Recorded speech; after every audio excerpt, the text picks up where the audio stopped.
আমরা তো সবসময় বাজার থেকে কেনা টমেটোর সস ব্যবহার করি, কিন্তু এবছর ভাবছি বাড়িতে বানানো টমেটো সস ব্যবহার করব। আর আমার ছেলে যেহেতু এটা খুব খায়, তাই বাড়িতে স্বাস্থ্যকরভাবে এটা বানাবো। আর তার জন্য বাজারেও যাওয়া লাগছে না, আমার বাগানেই হয়েছে পাকা পাকা টমেটো। তো বন্ধুরা, আপনারা যদি টমেটো সস বানানো দেখতে চান আর গ্রাম্য পদ্ধতিতে কিভাবে আমি টমেটো সস বানাই, তাহলে অবশ্যই আজকের ভিডিওটা কিন্তু একদম স্কিপ করা যাবে না। তো প্রথমে চলে আসলাম আমার ছোট্ট একটা সবজি বাগানে। তো অতনুকে নিয়ে তো চলে এসেছি। দেখেন টমেটো গাছগুলো সব মাটিতে নুয়ে নুয়ে পড়েছে, আর কি সুন্দর টমেটো ধরেছে, কিন্তু টমেটোগুলো এখনো পাকেনি। পাকলেই আবার পাখিতে খেয়ে যাচ্ছে, এই জন্য ভাবছি কাঁচা অবস্থাতেই টমেটোগুলো তুলে আমি ঘরে রেখে দেবো, তাহলে কিছুদিনের মধ্যে পেকে যাবে। অতনু তো বাগানে ঢুকতে না ঢুকতেই টমেটো তোলা শুরু করেছে। ও পাকা কাঁচা কিছু বোঝে না, টমেটো পাইছে আর তুলতেছে। আর এদিকে বেগুন গাছগুলোতে দেখেন বন্ধুরা, কি সুন্দর জালি জালি বেগুন হয়েছে। আর বাড়ির গাছের একদম কি বলবো, সার মুক্ত বেগুন, এগুলো খেতে অন্যান্য বেগুনের থেকেও বেশি ভালো লাগে। তো আমি যেহেতু কোনো সার ইউজ করি না, প্রাকৃতিক ভাবে যেটা হয়, এই বেগুনগুলোর টেস্টই আলাদা। তো যাই হোক, এসেছি টমেটো তুলতে, দেখাচ্ছি বেগুন। আসুন টমেটো তুলবো। এই যে দেখেন আমার বাগানে কত কিছু হয়েছে, মানে থানকুনি পাতা, তারপরে কেশরাজ, মানে ভরে গিয়েছে একেবারে। আর আমি তো চলে এসেছি অতনুকে নিয়ে টমেটো তুলতে। ভীষণ রোদ, আর আমার এই রোদটা মাথায় লাগলে না বন্ধুরা মাথাটা যন্ত্রণা করে, তাই মাথায় একটু ভালো করে ঘোমটা দিয়ে দিয়েছে। আর এদিকে অতনু পুরো গাছটাই ছিঁড়ে দিয়েছে, তাই পিঠের ওপরে দিলাম একটা থাবড়া। ছেলেটা ভীষণ দুরন্ত চঞ্চল, ওকে নিয়ে আমি আর পারি না, আমার মাথা আর কাজ করে না। যেখানেই যাই যাই করি না কেন, প্রতিবন্ধীর মতন খোঁড়াতে খোঁড়াতে যাই, সুস্থ সুন্দরভাবে আমার আর কিছু করা হয় না আমার ছেলেকে নিয়ে। এত চঞ্চল, সবসময় ওকে সামলাতে সামলাতেই আমি একেবারে হাফ মার্ডার হয়ে গেছি। তার কি বলবো মনের দুঃখের কথা, আপনাদের সাথে ছাড়া তো আমার আবার বলার জায়গাও নেই। বন্ধুরা, কে শুনবে আমার কথা বলেন তো? পৃথিবীতে আমার আপন বলতে কেউ হলো না, সবাই শুধু প্রয়োজন আর প্রিয়জন, ব্যাস। আপনজন কেউ হলো না। আর আপনারা ছাড়া তো ভাবি আর কেউ নাই, আপনারা যদি না থাকেন তাহলে আমার আর কেউ নাই। তো বন্ধুরা, কি হবে দুঃখের কথা বলে, আসেন টমেটো তুলি।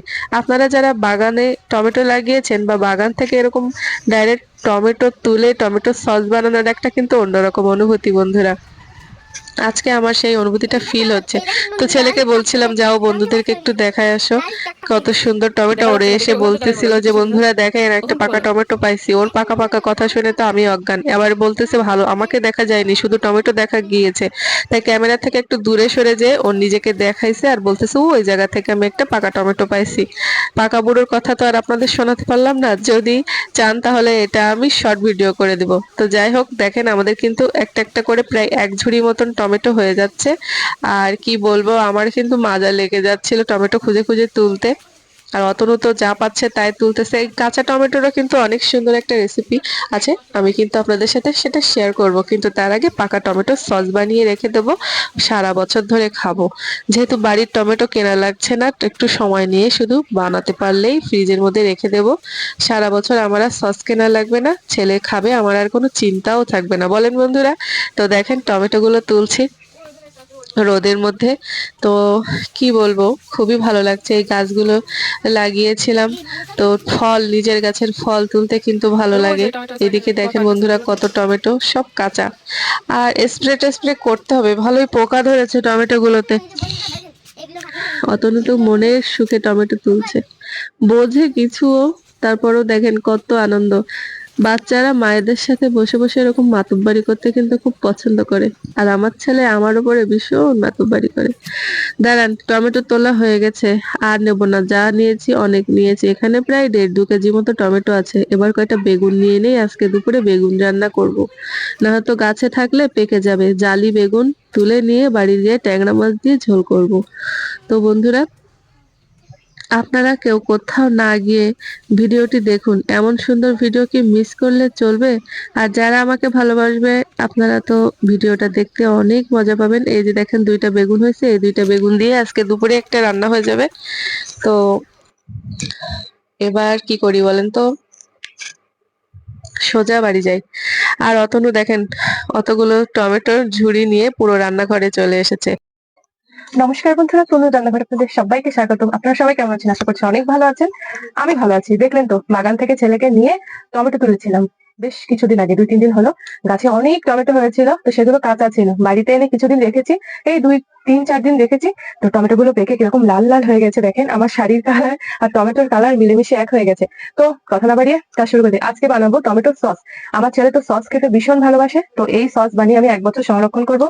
আর আমার নিজেরও ভালো লাগে, বিভিন্ন সময় মাংস-টাংস রান্না করলে দিলে সস দিলে খুবই সুন্দর লাগে। তো যাই হোক, কথা বাড়াবো না, ঝটপট টমেটো সস করা শুরু করে দেবো খুব সহজে। আর আমি কিভাবে টমেটো সস বানাই পুরো ভিডিওটা না টেনে সম্পূর্ণ দেখুন। আর আমাকে যদি ভালোবাসতে ইচ্ছা হয়, চ্যানেলটি সাবস্ক্রাইব করে লাইক কমেন্ট শেয়ার করে ভিডিওগুলো রেখে দিবেন। অবশ্যই অবশ্যই আমি আপনাদেরকে ভালোবাসা ফিরিয়ে দিব। তো যাই হোক, কথা না বাড়িয়ে টমেটোগুলো তো দেখেছেন কত সুন্দর পেকে গিয়েছে, নরম নরম। এগুলো সুন্দর করে ধুবো প্রথমে, ঠিক আছে? কি কি করি ভিডিওটা না টেনে দেখতে থাকুন। যদি কোনোদিন উপকারে আসে, এখন টমেটোর দাম অনেক কম, ফালতু ফেলাই না দিয়ে এরকম করে রেখে দিলেও তো যাই হোক খাওয়া যাবে পরবর্তীতে, তাই না? এখন আমাদের এখানে 5 টাকা কেজি টমেটো। আসেন, কথা খুব বেশি হয়ে যায় আজকাল। বাবা গো, 1 গামলা টমেটো! এইখানে তো 1 কেজির বেশি আছে। তো বন্ধুরা, এই হলো আমার সেই টমেটো। কয়দিন আগে ওইগুলো কাঁচা ছিল, ঘরে রেখে দিয়েছি, পেকে গেছে। আর এই একটা টমেটো দেখেন পোকা, তো প্রায় টমেটোতে এরকম পোকা হচ্ছে। খুব চিন্তায় পড়ে গেছি কি যে করি, কিন্তু টমেটো গুলো এবার আমি খুব সুন্দর করে ধুয়ে নেব। ধুয়ে নিয়ে সুন্দর করে বসে বসে কেটে নেব। টমেটোর সস বানাচ্ছি, কিন্তু কেউ কোথাও যাবেন না, ঠিক আছে? এই যে দেখেন, পরিষ্কার করে ধুচ্ছি। আর বাজারে যারা বানায় তারা কি এত সুন্দর করে বানায়? আমার তো মনে হয় বানায় না। সবসময় চেষ্টা করবেন এরম ধরনের বাড়িতে বানানো খাবার খাওয়ার, ঠিক আছে? তাহলে সুস্থ থাকবেন। আর এই যে টমেটো গুলো ধুয়ে সুন্দর করে আমি কেটে কেটে নিয়েছি। এবার চুলায় জালটা ধরিয়ে দেব। চুলায় জাল ধরিয়ে দিয়ে আমি কেটে রাখা টমেটো গুলো সব দিয়ে দেব, ঠিক আছে? কি কি লাগছে, কি কি করছি মনোযোগ দিয়ে দেখুন। তারপরে আমি কি দিচ্ছি বলেন তো? পেঁয়াজ, রসুন আর আদা। আর এবার দিয়ে দিচ্ছি শুকনো ঝাল, গরম মশলা আর লবঙ্গ। ঝালের পরিমাণটা আপনারা আপনাদের রুচি অনুযায়ী নেবেন, ঠিক আছে? আর আদা কিন্তু আমি একদম কুচি কুচি করে দিয়েছি। তো এভাবেই এবার এই টমেটোর ভিতরে অনেকে জল টল দেবেন না, কিন্তু একদম টমেটোটা পাকা টমেটো এমনি তার জুসে কিন্তু হয়ে যাবে, 1 ফোঁটাও জল না দিলেও চলবে। তো এবার আমি দিয়ে দিচ্ছি স্বাদ অনুযায়ী লবণ, ঠিক আছে? আমার এখানে প্রায় 1.5 কেজি মতো টমেটো আছে। তো আমি কেমন কি দিচ্ছি দেখেই তো বুঝতে পারছেন। এবার জাস্ট সময় নিয়ে নিয়ে কষিয়ে কষিয়ে টমেটো গুলো সব একদম সেদ্ধ করে ফেলবো, ঠিক আছে? আর এই যে দেখেন, টমেটো কিন্তু আমার একদম সেদ্ধ হয়ে গিয়েছে, কিন্তু একেবারে যে সেদ্ধ হয়ে যাবে তা কিন্তু নয়, কিছু কিছু থেকে যাবে, তার চিন্তা করার নেই। এবারে আমরা একটা ব্লেন্ডার করে নেবো। আমি ওটা সুন্দর করে সিদ্ধ করে নামিয়ে রেখেছিলাম, তারপরে জুড়িয়ে ব্লেন্ডার করে নিয়ে এসেছি। দেখেন কত সুন্দর হয়েছে ব্লেন্ডার করার পরে, কিন্তু এরপরেও অনেক কাজ আছে। এখন এটাকে আমাদের সেকে নিতে হবে, ভেতরে দানা আছে, খোসা আছে, সেগুলো ফেলে দিতে হবে। তো আমি এরকম একটা নেট নিয়েছি, আর গামলায় যা আমি ব্লেন্ডার করেছিলাম যে টমেটো গুলো সব দিয়ে সেকে সেকে নিচ্ছি। ভাবছেন শেখার কি আছে, এমনি তো হতো, কিন্তু দেখেন সেকে নেওয়ার পরে এইগুলো বাইর হয়েছে, দানা, তারপরে খোসা। এবার এগুলো আমি ফেলে দেবো, ঠিক আছে? এভাবে আমি সবগুলো সেকে নেব। নেওয়ার পরে একটা সুন্দর লিকুইড তৈরি হবে। আর এই যে দেখেন, আমি এখানে ভিনেগার নিয়েছি আর দিয়েছি কর্নফ্লাওয়ার। ভিনেগার আর কর্নফ্লাওয়ার খুব সুন্দর করে মিক্সড করে নিয়েছি। হাফ বাটি মতো ভিনেগার নিয়েছি আর 2 চামচ কর্নফ্লাওয়ার নিয়েছি।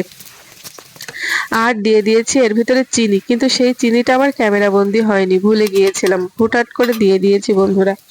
আর এবার কিন্তু সেই কর্নফ্লাওয়ার যেটা আমি ভিনেগার দিয়ে গুলে রেখেছিলাম, সেটা টমেটোর মধ্যে দিয়ে দিয়েছি। তারপর আর কিছু দেব না, এভাবেই শুধু নাড়িয়ে নাড়িয়ে এবার ঘন করে নামিয়ে নেব। তো বন্ধুরা, কত সহজ টমেটো সস বানানো, ভিডিওটা দেখে তো বুঝতে পারছেন। কোনো হাতি ঘোড়া না, এভাবে বানিয়ে রাখুন। এখন টমেটোর দাম কম আছে, ফ্রিজের ভিতরে রেখে দেবেন। ভোর মাস মাংস রান্না করার সময়, যে কোনো কাজে, ভাজাভুজি খাওয়ার সময় আপনারা দেখবেন আপনাদের পুরো কাজে লাগবে। তো ভিডিওটা যদি আপনাদের একদিন উপকারে আসে, তো নিজেকে খুব ধন্য মনে হবে, কেননা এই ভিডিওটা বানাতে অনেক সময় লেগেছে, কষ্ট হয়েছে। তো আমার ওটা কেমন হয়েছে দেখার জন্য পাত্রে ঢেলে নিয়ে একটু দেখলাম, তো ঠিক আছে এই ঘনত্বটা। এবার নামিয়ে নিয়েছি। এবার আমি একটা কাচের বইনে করে রেখে দেব। তো আমি কিছুদিন আগে 1 বোতল সস কিনেছিলাম, সেটা খেয়ে শেষ হয়ে গেছে, তো সেই বইনেই আমি এই আমার নিজের বানানো সসটা রেখে দেব। তো বন্ধুরা, কি বলবো, সেন্ট আর টেস্ট একদম দোকানের সসের মতো হয়েছে, মনেই হচ্ছে না কেনা সস। তো কি বলবো, আমি একদম সাকসেস সস বানিয়ে আমার খুব ভালো লেগেছে। এবার আমি এটা ডিপ ফ্রিজে 1 বছরের জন্য সংরক্ষণ করব। সরি, নর্মাল ফ্রিজে রাখবেন, ডিপেও রাখতে পারেন। তো যাই হোক, হয়ে গেছে আমার সস। যদি ভালো লাগে একটা লাইক, কমেন্ট এবং শেয়ার করবেন, সাবস্ক্রাইব করে আমার পাশে থাকবেন। সবাই ভালো থাকবেন আর আমাকে ভালো রাখার চেষ্টা করবেন আমাকে সাপোর্ট করে। তো টাটা বন্ধুরা, দেখেন কত সুন্দর। Bye bye.